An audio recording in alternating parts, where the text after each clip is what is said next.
Hi there. Today I'm going to show you how to share a query in WebView. In WebView you have two options when you want to share a query. So we're going to start with a query that's already been created.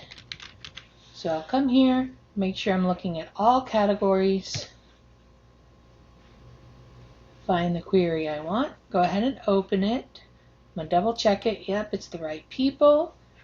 And then my options are to share to the query, which is just to the criteria tab up here, and they would open something like this, or we can share to the results.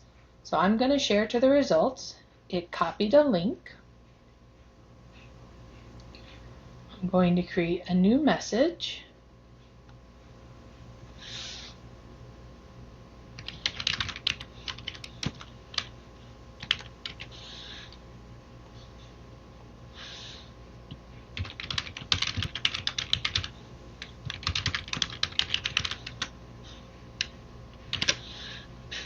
I know the recipient, so I'm not going to put much detail in.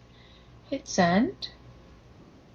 A message is going to come in, and that's kind of small, but I can't make it bigger now. But that's just the link of the text.